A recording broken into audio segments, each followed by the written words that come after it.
येते। राष्ट्रवादी अजित पवार पक्षात मागील काही दिवसांपासून सर्व काही आलबेल नसल्याच्या बातम्या समोर येतात। आता हे वाद मिटवण्यासाठी राष्ट्रवादीच्या राष्ट्रीय अध्यक्षा सुनेत्रा पवारांनीच पुढाकार घेतल्याचं समोर येतंय। सुनील तटकरे, प्रफुल्ल पटेल यांच्या सोबत 2 दिवस दूरध्वनीवरून संवाद करून या आठवड्यामध्ये बैठकीचं आयोजन केलं जाणार असल्याची माहिती आहे। विसंवाद आणि गैरसमज दूर करण्यासाठी सुनेत्रा पवार चर्चा करणार असल्याची माहिती सूत्रांकडून मिळाली आहे। तर ही मोठी बातमी समोर येते। राष्ट्रवादीमध्ये सर्व काही आलबेल नसल्याच्या बातम्या सुरू झालेल्या होत्या, त्याच्यामध्ये अंतर्गत कलह आहे अशा देखील बातम्या आलेल्या होत्या। राष्ट्रवादीचे 2 बडे नेते प्रफुल्ल पटेल आणि सुनील तटकरे यांनी राष्ट्रवादी शरदचंद्र पवार पक्षाचे अध्यक्ष शरद पवार यांची देखील भेट घेतल्याची माहिती सूत्रांकडून मिळालेली होती। आता या भेटीमध्ये त्यांनी खासदार पार्थ पवार यांची तक्रार केल्याची देखील माहिती सूत्रांकडून मिळालेली होती। कुटुंब प्रमुख म्हणून शरद पवार यांनी पार्थ पवारांना समज द्यावी अशी देखील विनंती या 2 बड्या नेत्यांनी शरद पवार यांच्याकडे केल्याची माहिती समोर आली आहे। या संदर्भात आता अधिकची माहिती जाणून घेऊयात आपल्या प्रतिनिधी प्रणाली कापसे यांच्याकडून। प्रणाली, खरं तर आपण पाहिलं की गेले बरेच दिवस राष्ट्रवादीमध्ये सगळं काही आलबेल नसल्याच्या बातम्या सुरू होत्या। आता मात्र सुनेत्रा पवारांनी पुढाकार घेत या संदर्भामध्ये बैठक बोलवल्याची माहिती मिळते।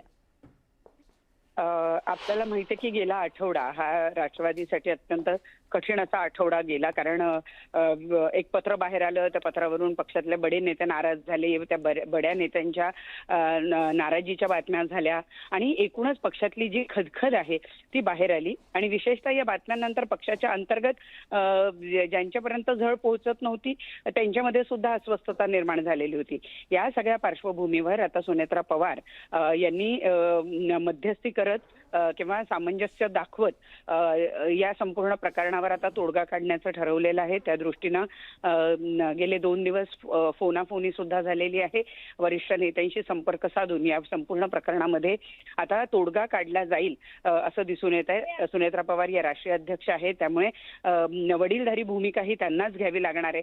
जेव्हा पक्षांतर्गत अशा काही कुरबुरी वाद निर्माण होतात त्यावेळेला कुणीतरी सामंजस्य दाखवावं लागतं, कुणीतरी मनाचा ठेपणा घ्यावा लागतो आणि तो आता या प्रसंगी सुनेत्रा पवार यांनी घेतलेला आहे। पुढच्या आठवड्यामध्ये काही महत्त्वपूर्ण बैठका होऊन ही जी सगळी कुरबूर आहे, ही सगळी खदखद आहे यावर पडदा पडेल असं दिसून येत आहे आणि त्यासाठी पुढाकार हा सुनेत्रा पवार यांनी घेतलेला आहे। निश्चितच प्रणाली, या संदर्भामध्ये आणखी काही महत्त्वाच्या घडामोडी घडतायत तुमच्याकडून जाणून घेणार आहोत। माहितीसाठी धन्यवाद।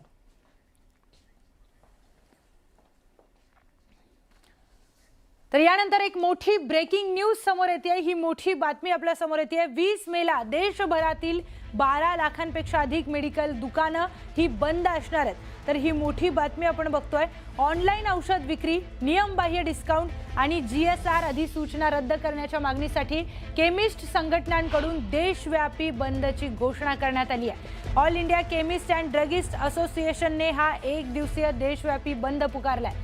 देशभरातील केमिस्ट संघटना या आंदोलनामध्ये सहभागी होणार आहेत। सरकारच्या धोरणांच्या विरोधात तीव्र नाराजी व्यक्त केली जाणार आहे। या बंदचा परिणाम सर्वसामान्य रुग्णांवर होणार असून BP, शुगरसह नियमित औषधांची उपलब्धता त्या दिवशी कठीण होण्याची शक्यता आहे। त्यामुळे नागरिकांनी आवश्यक औषधांची पूर्वतयारी करून ठेवावी असा इशारा देखील संघटनांकडून देण्यात आला।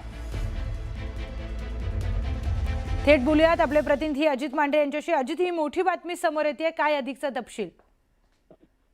20 तारखेला जो बंद पुकारण्यात आलेला आहे त्यामध्ये संपूर्ण देशभरातील जवळपास 12 लाखांपेक्षा जास्त मेडिकल दुकाने जी आहेत ती सामील होणार आहेत। यामुळे या दिवशी औषध घेणं हे नागरिकांना फार अवघड होणार आहे। यामुळे या सगळ्या बाबतीमध्ये जी अधिकृत घोषणा जी आहे ही आज दुपारी केली जाईल। ऑल इंडिया केमिस्टचे अध्यक्ष जे आहेत जगन्नाथ अप्पा शिंदे हे याबाबत अधिक माहिती देणार आहेत। मुळात ज्या पद्धतीनं ऑनलाईन बेकायदेशीरपणे औषधं विक्री केली जातात, खरेदी केली जातात, GSR कोरोना काळामध्ये घरपोच औषधं पोहोचवण्याकरता सरकारने कायदा काढला होता। त्या कायद्याचा गैरवापर करून अनेक मोठमोठ्या कॉर्पोरेट कंपन्या ज्या आहेत या मोठ्या प्रमाणामध्ये या कायद्याचा गैरवापर करत आहेत। या अनेक असे मुद्दे घेऊन या केमिस्ट असोसिएशनने हा बंद पुकारलेला आहे। याकरता मोठ्या प्रमाणात तयारी करण्यात आली असून ठिकठिकाणी बॅनरबाजी करून दुकानांमध्ये वेगवेगळे पोस्टर्स लावून नागरिकांना याबाबत सतर्क करण्यात येते आणि त्याचबरोबरीनं जर सरकारनं या मागण्या पूर्ण केल्या नाही तर अनिश्चित काळापर्यंत मेडिकल दुकाने बंद राहतील असा देखील इशारा यावेळेस देण्याचा प्रयत्न जो आहे तो मेडिकल असोसिएशनने केलेला दिसतोय. मुळात ज्या पद्धतीनं सर्व कायदे आहेत त्या कायद्यानुसार मेडिकल असोसिएशनची मागणी किती रास्त आहे हे देखील पाहणं गरजेचं आहे आणि त्या दृष्टीनं राज्य सरकार आणि केंद्र सरकार यांनी काढलेले कायदे जे आहेत त्यानुसार त्यांनी योग्य पद्धतीने वागावं असा इशारा देण्याचा हा प्रयत्न ऑल इंडिया मेडिकल केमिस्ट असोसिएशनचा आहे. निश्चितच अजित, ही मोठी बातमी समोर येते, याचे काय पडसाद उमटतील हे देखील पाहणं महत्त्वाचं आहे. माहितीसाठी धन्यवाद.